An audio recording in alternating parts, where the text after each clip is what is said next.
What is up, guys? It's just me today. Where's Preston? I don't know. But I'm taking over for the interview today. Glad to see everyone here. Today we are going to be interviewing RHIT for our continuing podcast. Quick update to our schedule. Of course, we have RHIT tonight. In the future, we may or may not be interviewing the team from Italy. Stay tuned for that sometime in May. And we will also be starting off very soon with the RMUL matches in China with all the different regions and provinces. So this is going to be. I am really excited to be commentating those matches as well, and I'm sure everyone else is interested to see what the meta is going to be. So let's see RHIT getting ready to go. Guys, are you ready to hop on? As they scramble around, we're getting ready. And here we go. Get on mute. There you go. Ben, There we go. Sam, Jason, introduce yourselves. Okay.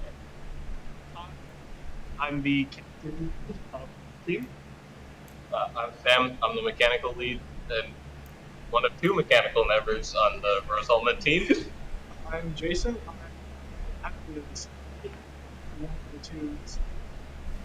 All right. That's glad to see you guys here. As far as I know, you guys are like half the team right here. Where's everyone else? So you guys there's very few of you. So Yeah. So I guess with as few of you as there are, get started. Where did you hear of RoboMasters, or how did you get into the club? Like, where was the first exposure that you had to it? So one of the seniors here was really into it a couple years ago, and we had a team that went to China and did medium well. Safety glasses. Come on. Oh. Got him in the lab. The space room we have. So he was really into it, and then with COVID, obviously it didn't happen, and he sort of tried to restart it this year, but was really busy, and we're still in contact with him, but he doesn't do too much with us, and so that was where. Okay. Yes. So you said that you went to China. Do you guys still have any of that hardware? Do you know what happened between then and COVID? What happened? Did it just dissolve? Okay. So the stuff that went to China sort of went scattered. So some of it is still here. Like there's one of our standards that went to. Okay. We've salvaged a few parts off of it. Like we've taken the motors, the ESCs, and a few things off of it. But for the most part, it is all there. Mm-hmm. There was a whole separate second one of these that we totally salvaged for parts. Or scavenge, not salvage. And then the Sentry sort of disappeared into thin air, and Yes, our they do. battery was taken by Chinese customs, and we never got them back.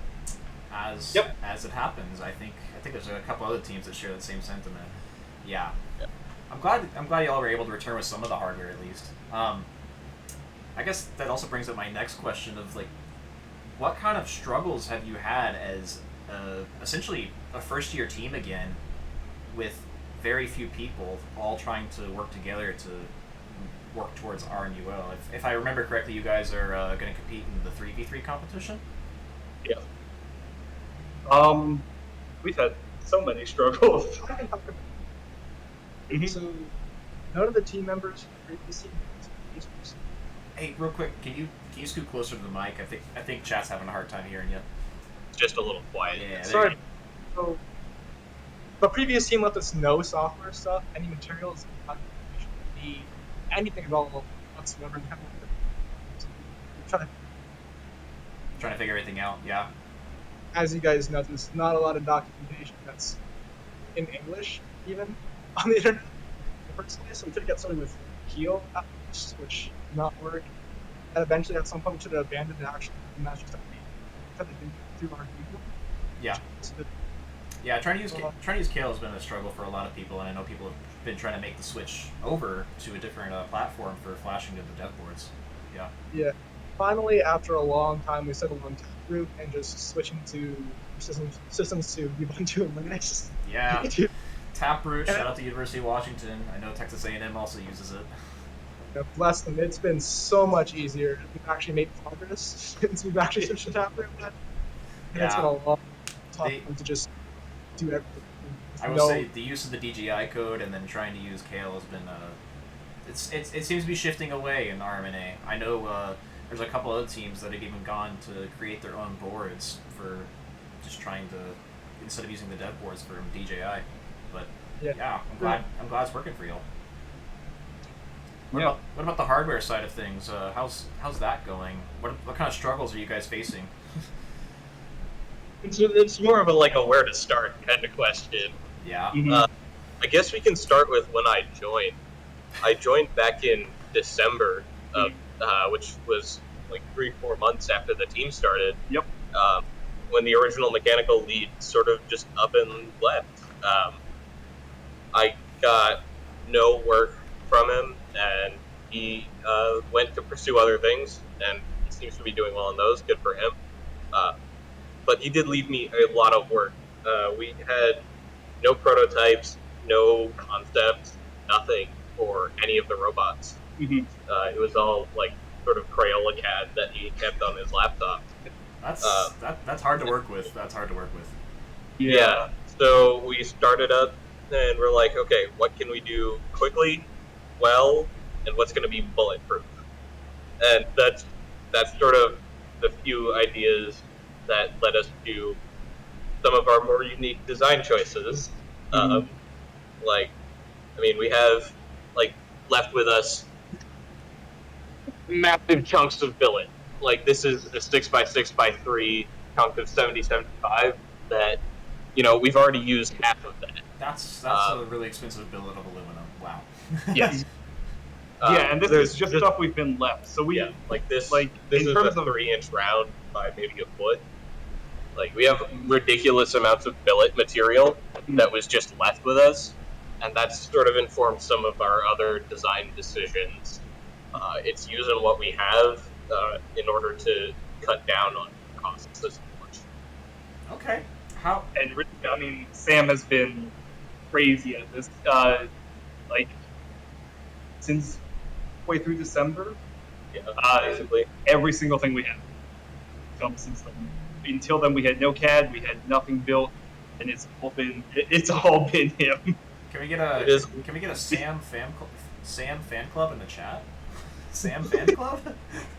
That's impressive. Trying to CAD 3 robots by yourself. I personally would never want to do that, but we're doing 2 standards because we decided that would be a better strategy. But it's still a lot of CAD to do. Still a lot of work. Yeah. Well, I'm gonna go ahead and take a look at y'all's full team.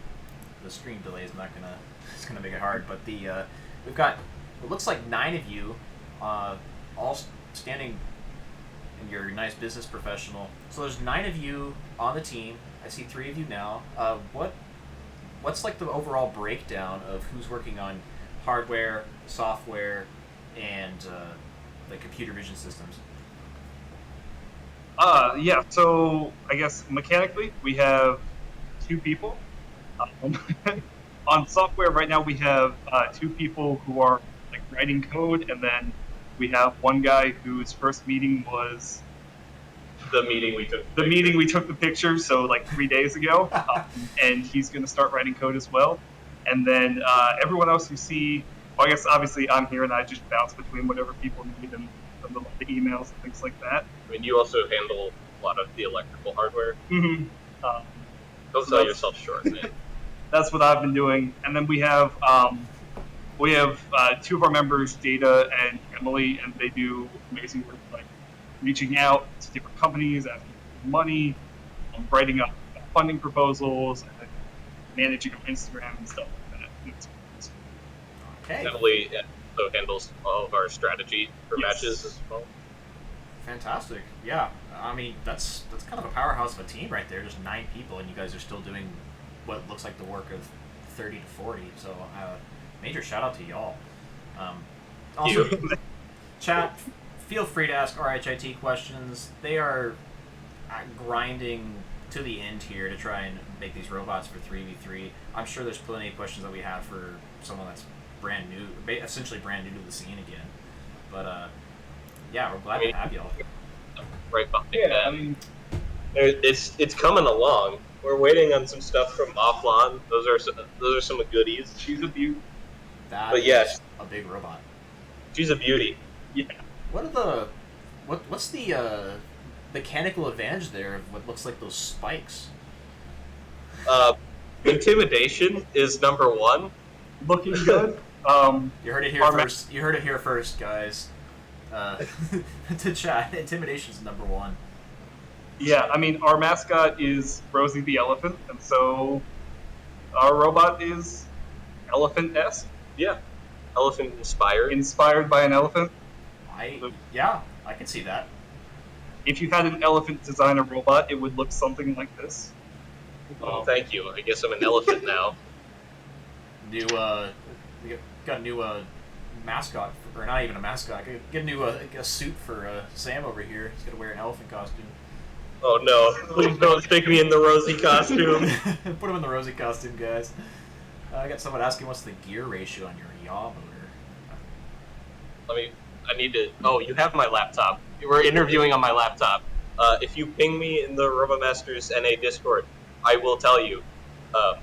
The math is in a spreadsheet over there, and I don't know off the top of my head. All right, yeah. So I see a chassis, and I'm gonna go ahead and switch over to some pictures of y'all's robots, which we'll get to you in a minute. So I see y'all have built two standards with a full, what looks like a full chassis and your full gearboxes, and then there's another photo here of y'all holding up what looks like a completed chassis and some sort of agitation mechanism with your these red printed parts. So this is kind of outside of the norm from what we normally see in RoboMasters. What led y'all to this design decision, or what advantages do you see with this compared to the other metas that you see? I mean, with the six-wheel drive, we really liked how robust it was. Our first thought was we played around with some of the older robots that we had, and honestly, we kept breaking. And so we decided, let's make something that we can't really break that easily. And that's where the West Coast Drive style chassis came in. So we went with that. We went with gearboxes that were sort of FTC style because they had smaller pitch, and we decided, like, hey, that's a really tight reduction that we can squeeze in, and decided to go for it. All of the chain is number 25, so it's somewhere like right in between the FTC and FRC design styles.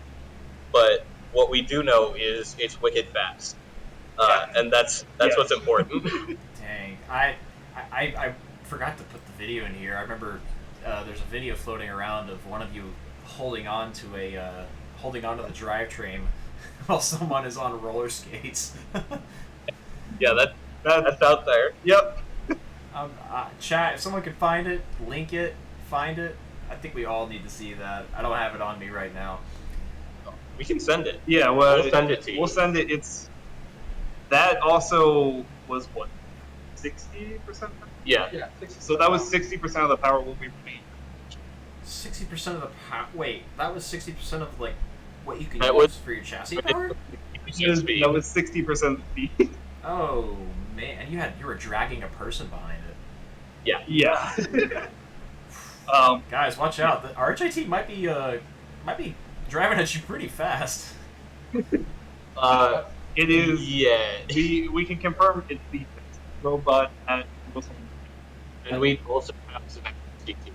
Yes. So, like, that's important. We are faster than the FRC team with shifting gearboxes. Wow, I'm a little bit terrified now. Don't come after my ankles, please, or anyone's ankles. I almost hit myself in the ankle driving it, and I was scared. I was very scared. And now with the spikes. This looks worse than getting hit in the ankles by a razor scooter, like downright. Yeah, not ready for that. But So with all these unique design decisions, I know you guys are you guys still working on a turret on the top half of the robots? Yeah, Mhm. yeah. So, here, you want to pull out the robot again? Sure. So some of the architecture of the turret is there. What we have right here is this is basically just a big hole for the slip ring. So we have some really really beefy slip rings from Mothballon coming in soon. Okay. And they're going to sit right in here. They're nestled nicely in the center of our robot, and we have these kicker wheels, sort of very FRC style. Uh, they'll just kick our balls straight up through the slip ring and into the shooter. I'm getting a hint that that one of you did FRC. I feel like someone did FRC. I don't know who that would have been, to be honest. Who possibly could have that been? Yeah, that's like most of the makeup of a lot of the teams. I know for us, we have a lot of FRC members on our team. Yeah. It's, we hope to have a lot of first members on our team. We hope to have a lot of members on our team. We have a lot of members on our team. I'm looking forward to not doing the work of like 8 people. Yeah. No, I still am going to hold true to this this bet here that if RHIT gets a kill with their sentry, I'll buy Sam dinner. You heard it here first, chat. Yeah, if you guys are able to get a kill with your sentry. Well, right? Much better than I thought it would. We didn't think it would actually work. Yeah, The vision works, which the is vision works. Vision guess- works. All right. I guess just save that line item. I guess. Yeah. Okay. Clip that, chat. Someone's asking, don't the safety rules say you can't have sharp edges? I actually don't know that rule off the top of my head. In fact, they're not sharp. There's a pretty hefty radius on them. I think it's a quarter inch. They look sharp. They are not that sharp. All right. All right. Yeah, as long as it makes it through inspection, I guess you'll be okay. I don't know much of the aesthetic rules, but yeah. So I'm with how young your team is. What kind of struggles have you had trying to outreach to other members of like STIN inside of your college? Like, has there been outreach, or are you able to do some more outreach? Because I know there's so few of you. I mean, it's kind of just happened. This is such like a weird answer to give, but genuinely, we haven't done much outreach, and people have just started joining. And I don't know how, but it's worked really well. I think in the past month we've gotten 3-4 new members. Dang. I mean, it's a little bit in the season. It's a little late, but it happened. Every little bit helps, to be The fact that honest. we have a worker. Yep. And that we're like racing it all around the building. And Yeah, I mean, the floors are really dusty too. yeah. It's a miracle we have traction.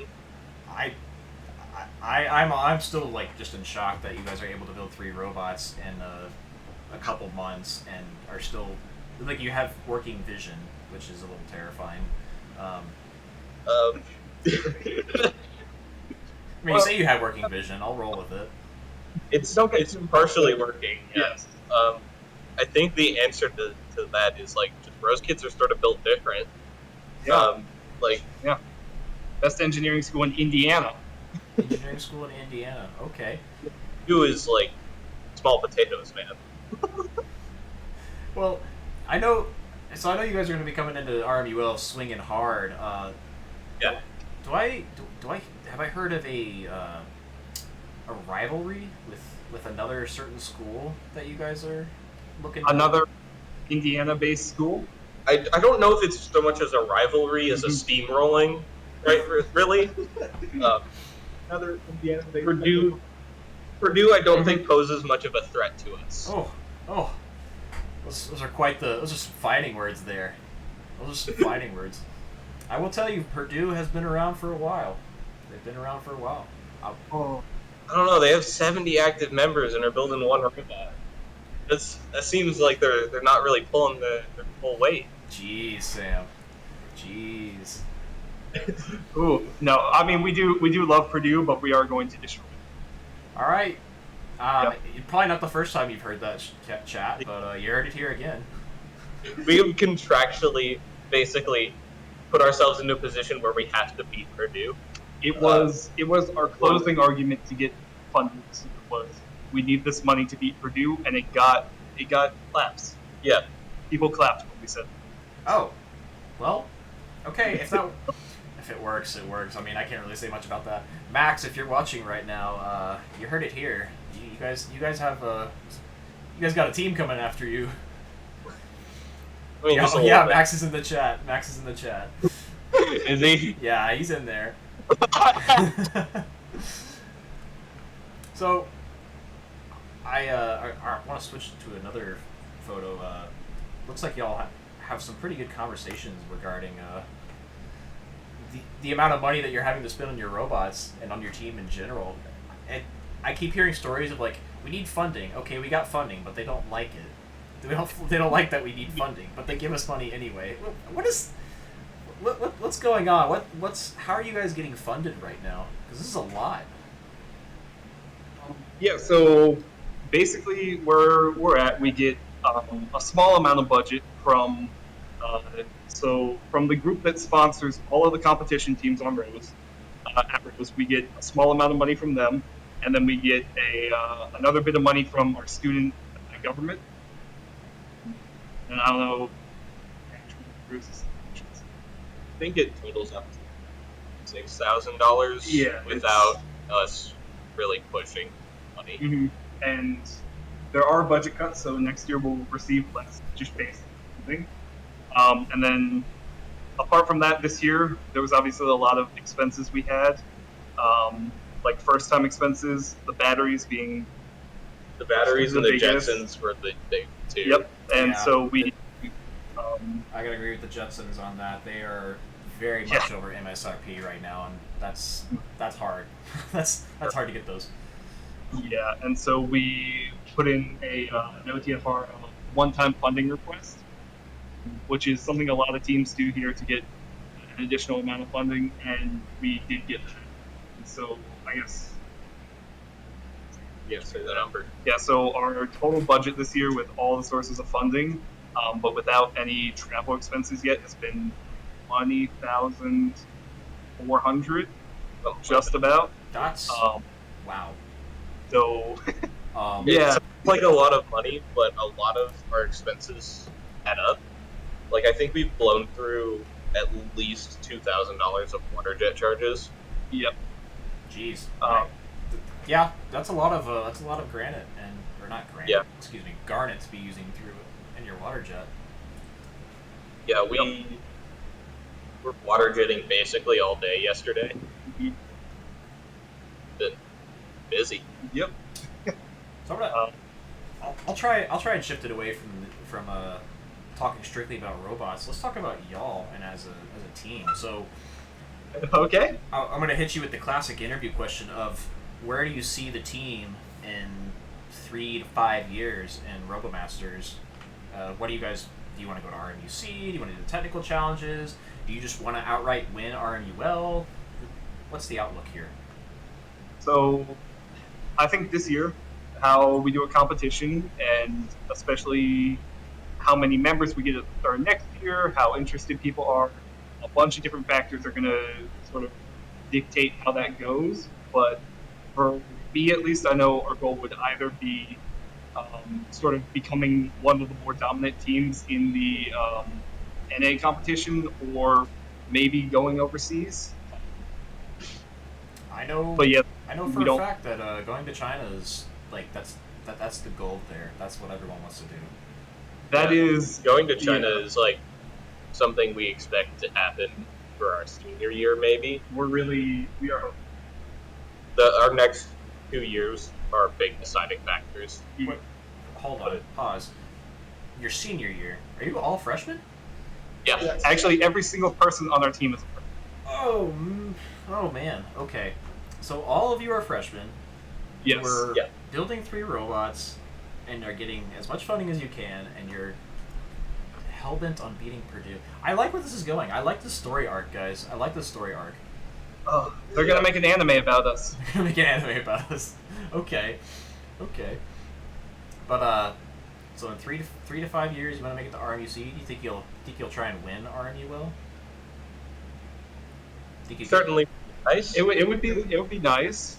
I mean, UW really scares me. UW scares you? I think UW scares everyone. They scare me. They made the entire taproot, which we're leeching off from the first event. Yeah. I'm very impressed. I wake up from having nightmares of just UW. Yeah, I agree with that. It specifically is like that haunts my thoughts. What? Wait, say that again? The UW Century haunts my thoughts. Yep. Our team too. But yeah, got Preston saying, I hope you all know how lucky you are funding-wise. This is huge. Yeah, I don't think there's very many teams that can outright ask their university for money and like are able to. They actually receive. So like, what's the secret? What's the secret sauce here? How do you? What's the strat to try and get money from your university? The sauce is we're at a really small school. Mm-hmm. It's about 2,200 students. Oh, Yes. like so the that's entire part- like the entire university is 2,200 students. Yeah. Ah. Okay. Yeah, my department at Texas A&M is over 2,000 students. So that's like part of the sauce there. The other part of the sauce is that Rose is set up pretty uniquely in a way that gives students specifically a lot of power over spending. Okay. Like our student government has a large budget that they use to fund competition teams, clubs, all sorts of things. Mm-hmm. They also sponsor on campus, things like that. That's fantastic. Well, yeah, go ahead. Oh, I was just gonna say, I think something specifically that like allows our team, because obviously not all the teams who get the kind of money we do. It's been kind of insane, actually. Yeah, like we did not This expect. is pretty unprecedented. If you, get this much. if you give me a moment, the man himself is here, back at his own house. I'm gonna. Sorry about that, guys. A lot of things going on this evening. You know, FRC Worlds, League of Legends, LCS Finals. Yes, there's so much going on right now. If you watched the LCS Finals, they actually give a shout out to the FRC Worlds. Really? In a not so positive way, but hey, we'll take the publicity that we can stealing get. our viewership. Something like that. It's okay. Something like I think they had like 130,000 viewers live on LCS. I was Yeah. watching it earlier. But yeah. But man, I've been on the chat on my way back from Houston, listening, not watching. Don't text and drive. Listening, and it's been great to get to hear a little bit about the RHIT team. Yeah. I'm funding, jealous. The That's funding got me phenomenal. jealous too. That's phenomenal. I don't know. I'm gonna go out on a bit of a limb here and say that probably even to this point, A&M barely hit 6,000 if you include the money we win from like engineering showcase and stuff. The first year we got like $5,000 from Roughly, A&M. yeah. We get other sponsorships and there's other money. So I'm not talking about money that A&M spends, but I'm saying from the university. From the university specifically. It's around $6,000. So that's awesome straight out of the gate. Yeah, I mean, no, it's worth it noting that Rose is our sole source of funding. Right now, we're in the process of getting other thing, but right now they are the only. Yeah. So that does kind of segue into my next question here of, with everything that you guys have learned just in the past few months with trying to throw all these robots together and then get funding and then figure out how you're going to make it to RMUL, what would be your first piece of advice to give to a new team next year if they were to make if they were trying to come to the RMNA scene? Since I'm sure y'all have learned something of what not to do or what you should keep doing. I guess, I mean, the big thing, sit down and really read every single boring, long manual until every person understands it. And that will put you in a really good spot. And then it's, I mean, how about That's fair. Sam? Yeah, I'm sure Bro. every single person in the chat has read all of the rules thoroughly. Right, guys? Right? Gosh dang it. Okay. Right? DJI tries so hard. Okay, they give you the rules quiz, the referee exam, and they make you enumerate to them your design process, and then I feel like every year we get to the competition and we're like, oh snap, our robot's out of rules here. That definitely has happened It's before. ridiculous. Definitely has happened to us before. Yeah. The rules are very specific and worded strangely in a lot of cases. That's fair. It's not like first. The referee system rules specifically, Yeah. be a headache, especially like around the armor panel placements and the placements of certain things. Why are they defining arbitrary planes on my own robot? For me to define. I will admit some of the best ways for me to clarify like rule design is I just watch match footage and see what they do. And if stuff was able to make it onto the field for finals, it's probably good. But Yeah. it's there is a certain level of ambiguity in there, which I feel like it's partially encouraged because we've seen some pretty crazy designs at RMUC. Yeah, the innovation is definitely a large part of the competition. Yeah, That's for sure. yeah. Preston, I'm sure you're brimming with questions right now. I am brimming with some questions. I also have some announcements. I don't know if you've already announced. I mentioned Italy. Oh, good. Yeah. That's May 7th. May 7th. Okay. Really I didn't know exciting. the At date. noon. May 7th at Middle of the day. Call it Central Time. CST. Okay? So convert that to whatever time that is for you, because that's like 9 p.m. in Italy. So that's about as late in the day as we could make it with staying reasonable for them. So Yeah. that's really exciting. Nathaniel, I'm hyped for that interview. Apparently, the guy that we're interviewing from Italy has been doing RoboMasters since 2016. That's For those of you at home, RoboMasters started in like 2014, 2015. So I don't know how he's been involved in RoboMasters since 2016. But man alive, it's going to be a really interesting interview to get to know a little bit about the expectation for teams coming all the way to Texas from out of the country or from out of the continent, while also talking to him a little bit about his experience really early in RoboMasters. So chat, get your questions ready for Italy, and kind of get that going, figure out what you want to know, figure out what you want to ask. Man, RHIT questions though, I'm hyped. So you may have already covered it, but let me just review. For the 3 versus 3, which I know you're competing in, Yes. are you doing standard century? Yes. Okay, cool. Your standards are going to be identical. I've already heard that they have the slip rings. Are your standards not going to be identical? One's a little thicker than the other. Yeah, one's a little thicker. was that intentional or? Like, with one of them, did you figure it out and you're like, oh yeah, this works, and then you build a good second one, or were they designed differently?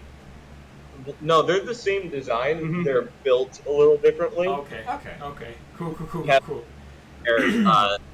The box tube walls are thicker. The gussets are thicker. Yeah. Say your software team was about to have a nightmare if you made them different. Yeah.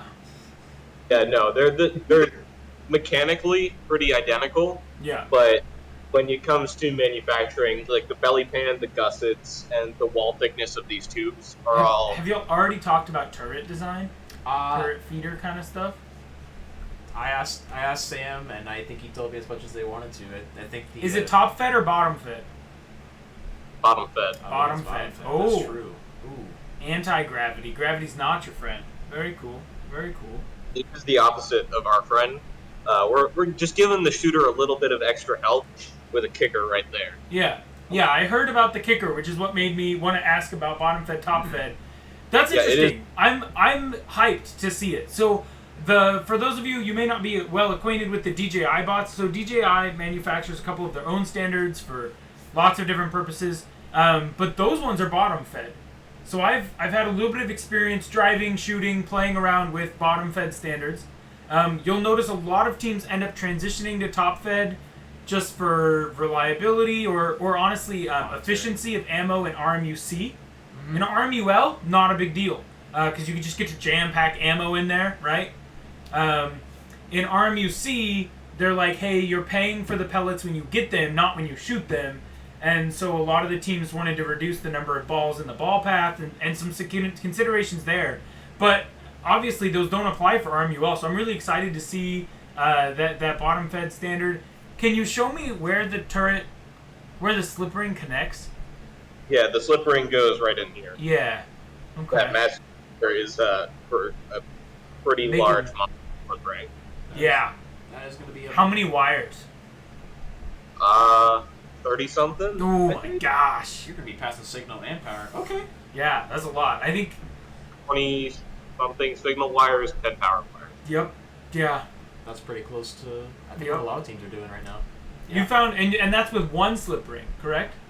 Yeah. I know some teams will do nested slip rings. Some teams will buy one big expensive slip ring. Very cool. Very cool.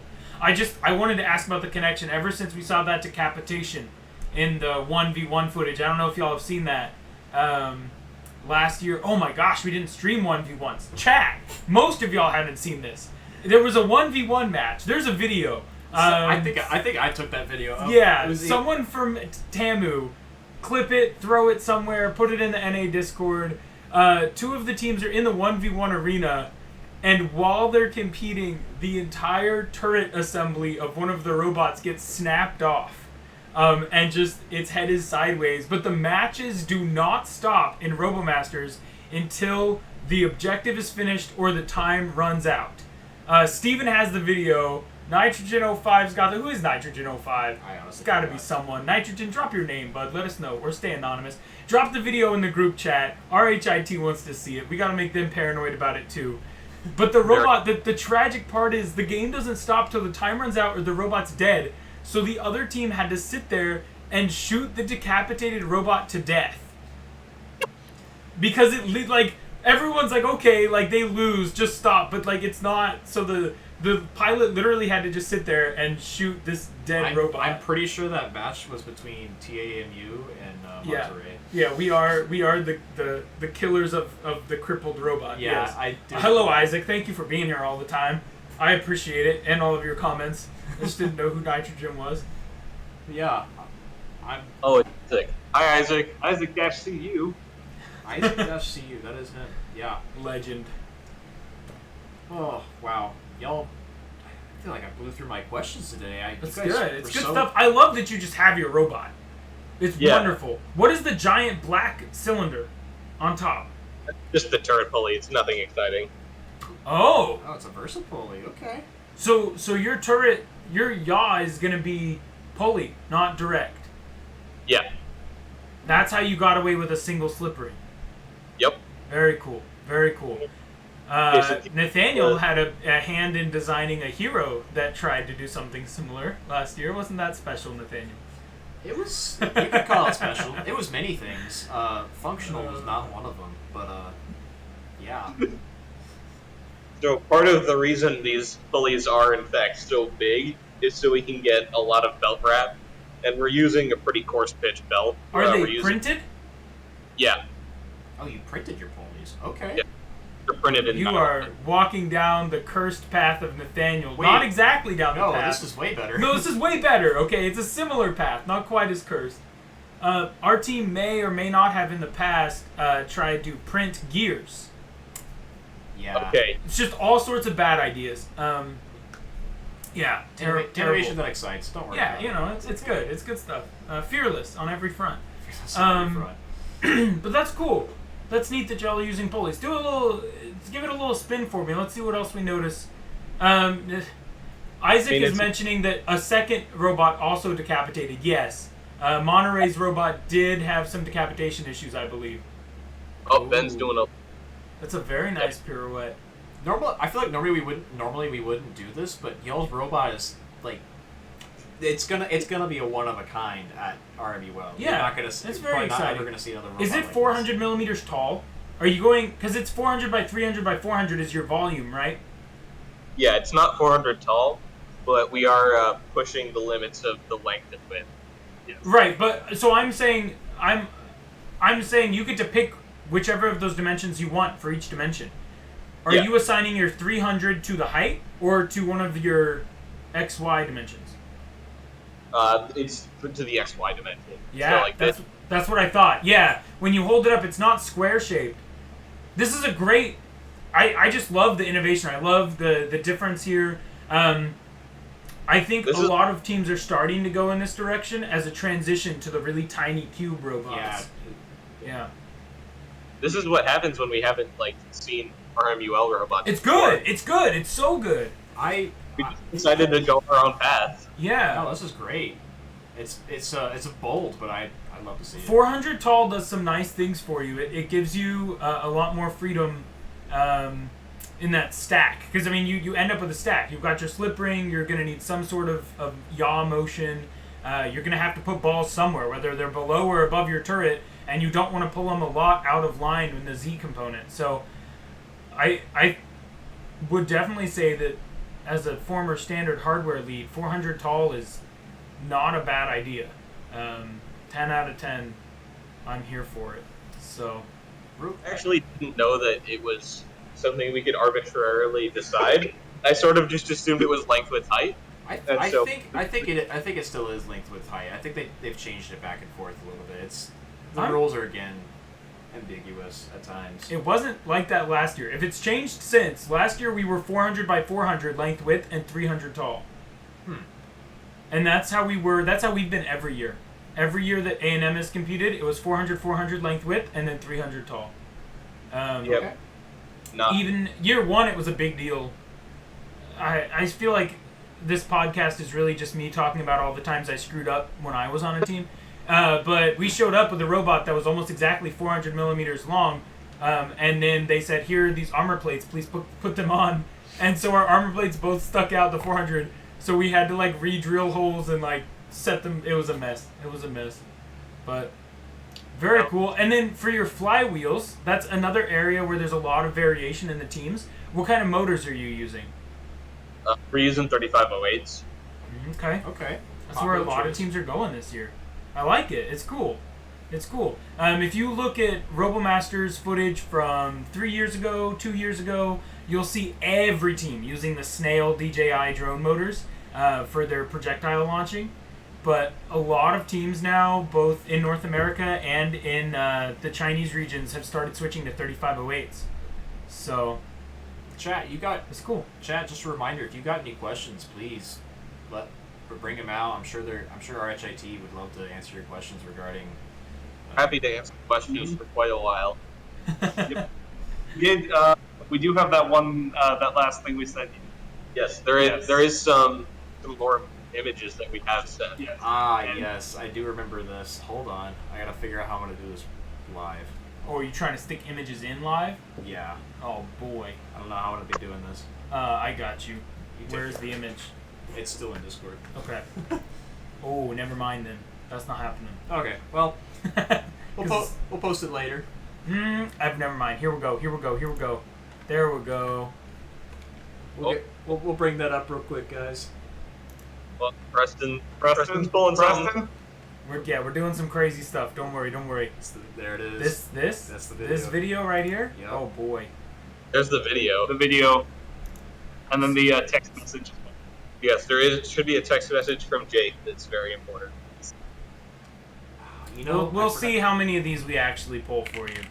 Okay. But so I've heard that y'all are aiming for RMUC in a few years, right? Mm-hmm. That's awesome. My question is, when you're thinking about RMUC in the future, right, and you're planning on RMUL until then, I know you don't have to know for sure yet, but is your idea that you will continue competing in RMUL and RMUC, or are you thinking that when you go to RMUC that year, you will focus primarily on designing robots and only travel once to RMUC? Yeah, so that, I mean, it does depend on so many things. Yeah. Probably the biggest is money, obviously, and Yep. then we are at the end of the previous year. So if at the end of the previous year we've got the 3 RMUL bots really solid, and we are able to put all our resources into the other robots we need, then I think it would be reasonable for us to try and do both. But that's something that obviously we won't look into. Yeah, I don't know. I know a lot of teams are having to. Go. University of Washington specifically is having a toilet. Yeah, All right, fam. It should be live on your screen now. Just this video that they wanted to show. So this. Let me make sure that I'm clear here.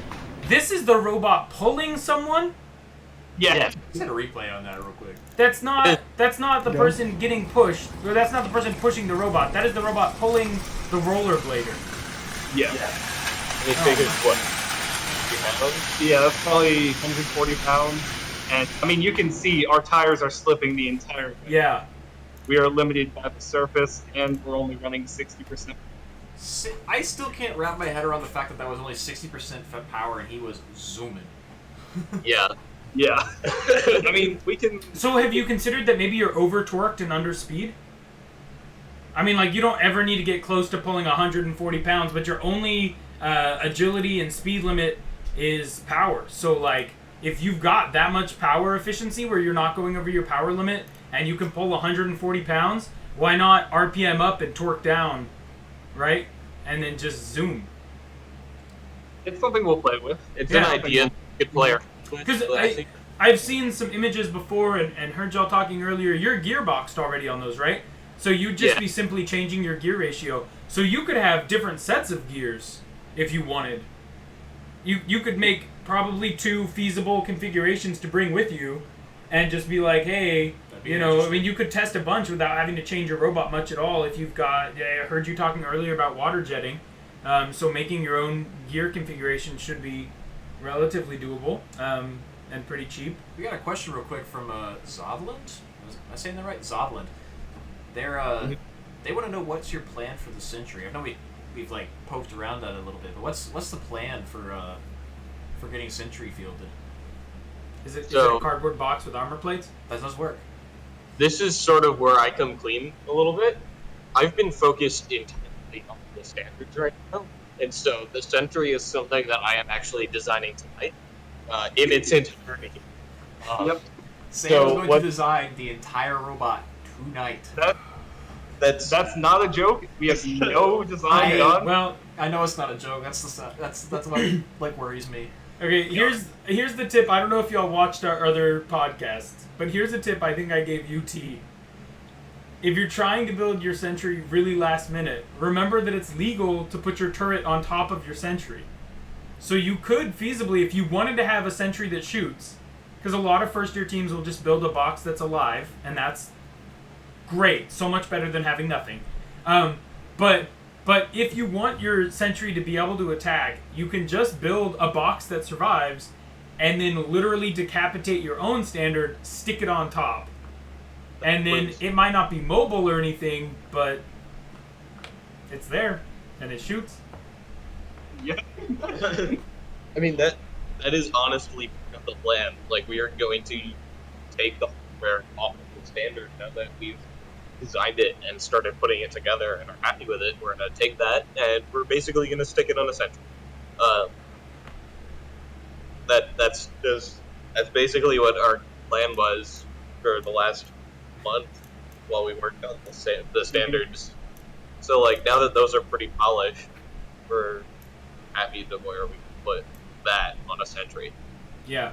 So I'm going to ask you a couple more questions just because I'm just going to keep poking until you tell me that you'd like to be done because you're tired of telling everyone exactly where you're at. But when you say pretty polished, the hopper and the feeding mechanism, that's the area where reliability, I will never believe you if you tell me 100%. So what's pretty polished been for you guys? Are you shooting 50 rounds without jamming? Or are you shooting you've done 6 shooting tests and you haven't had any jams? Or you're jamming and it unjams itself? Where's pretty polished at in April? Okay, so I understand that you've still got 2 months. Unjamming code is a novel concept. It's great. Still in the phase where we're designing and improving a lot. Yep. We use 3D printing on everything. Yes. it's our best friend, and so there are still a few spots in the corners of our feeder system where balls like to hang out, and so Yeah. we've got some solutions that we're playing around with for those. Um, there are jams, and those do happen. I don't know. We haven't really put a number on it, but Yeah, I mean, they to be honest, the number wouldn't be super high right now. it's not low either. It's not awful, but it will be significantly better. Okay. So that's something as you're looking at what you should pull a all-nighter tonight on. The final video assessment, I believe, does have a firing X amount of balls requirement in 50 it. balls at 5 meters. Yeah. Something like that. So that's kind of like the benchmark for a lot of teams when they're designing their hopper and saying, okay, now it's functional enough. Is when you can shoot 50 balls, because then you can pass your final video assessment. You can start measuring your accuracy to earn points for those video assessments and such. But again, the nice thing is it's a video, so in the early design stages when your reliability isn't consistent, and sometimes it shoots 30 and sometimes you get 40, you eventually reach a point where you're like, hey, we have one video where it shoots 50, turn it in. Yeah, Isaac brought up a good point. You can show it shooting without it actually being attached. Yeah, that was a great tip. Big Thank brain you, Isaac. strat. Big brain strat here. 3 billion IQ. That, yeah, especially if you have a slip ring, that can be really handy, because wiring up just your turret is probably a heck of a lot easier than wiring up your whole robot. Yeah, we've been wiring as we go, though, so it's not too bad. Yeah. Nice. Nice. Well, I guess I have one more question. Sure. How many people are y'all going to bring to RMUL? That's a great I'm question. I'm interested to meet everyone. Okay. So, our travel is Or how many people would you like to bring? how many people I would ideally bring would be 6 team members and then a visitor, and that is hopefully our goal. Okay. That being said, it could be Yeah, I can see that. Fair enough.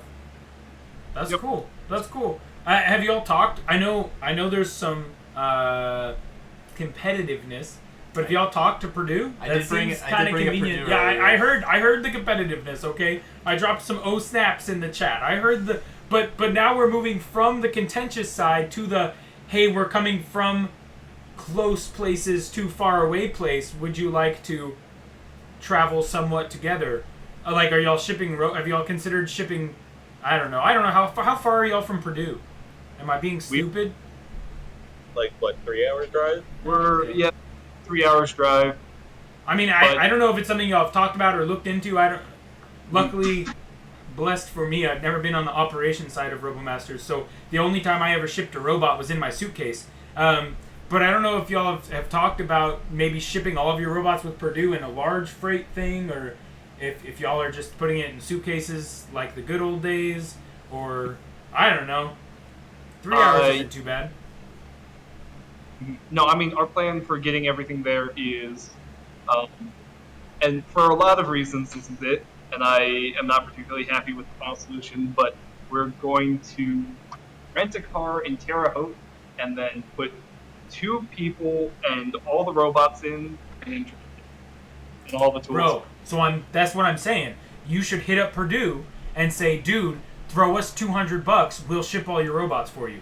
I'm serious, they would totally do it. Wait, you know how this is freaking where- expensive it is to ship robots? That's why y'all are renting a car. It is. Yeah, you're renting a car because it's too expensive for y'all. So 3 hours is nothing to tack on to how long is the drive? 14. It's 14. Yeah. And we're doing it every Yeah, days. tack on the 3 hours. Won't even matter. Hit up Purdue and be like, hey, we're already driving. It will literally make no difficulty on your end to carry the robots. Just be like, hey, pitch in, pay half of gas and half of rental. We'll get all your robots there. You both win. I think that'll just be one more robot. Okay, yeah, that's true. That's only one more robot. Thank you, Steven, in the chat. But still, okay, maybe they don't throw in half of gas, but I mean, take some of their money, makes it cheaper on y'all, buys you a free lunch or something. Max, you still there? Yeah, dude, Max in the chat. Yo, you wanna coordinate? Have y'all already figured out how you're shipping robots? We're doing a trade deal right now. Yeah. 10 out of 10. This moment illustrates exactly what I love about these little podcasts. They're super fun. And when Purdue was on and they got some help from A&M on code things, I just love once everyone's actually talking like in a real setting at the same time, there's some collaboration that just might not pop up when you're in a Discord channel. So Yeah. 10 out of 10, hit Purdue up. That's a good idea. I like that plan.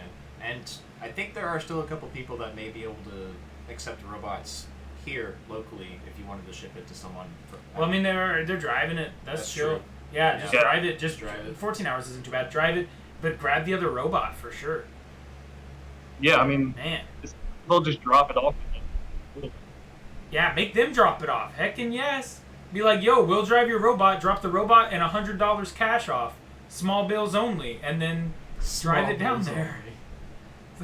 That's the way to go. Yeah. But Trade it's still- offer. We will take any money. Yes. No, yeah. You're blinded by money. Very cool. Very cool. That's Ben has something you should buy. Awesome. Nice. Well, I'm so excited to have y'all come to the competition this year. Thank you so much for being with us here. Is there any questions that y'all have? Anything y'all wanted to say to the community? I mean, I don't. I mean, I guess just thanks for all the help. Yeah, and We've been thanks really- for having us. We've been really struggling. We do have a little bit of a rich school. Yeah. I was gonna say, I saw you hand out. No, please do not make what I think you're about to make live on I stream. don't understand. Please don't do this. No. Is this like a really poor person's root beer Oh, float? yeah. Chat, for those of you not acquainted with what they're doing, I'm not acquainted. they are making what is called Pilk. It is Pepsi and milk. Why?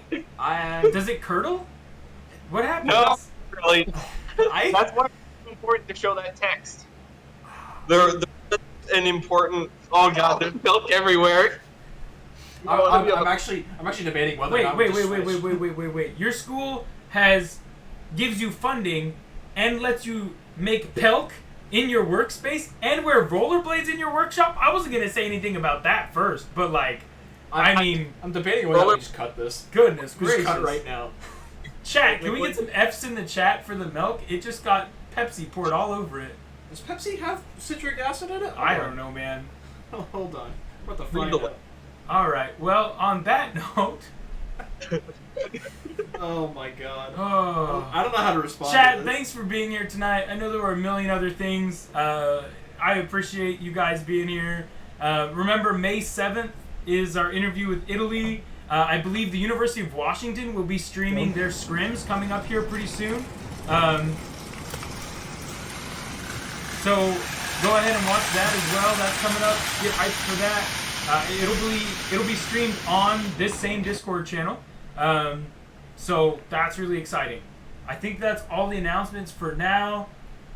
Yeah, see y'all on May 7th. See you guys. Yep. For having Thank you us. for having us. For having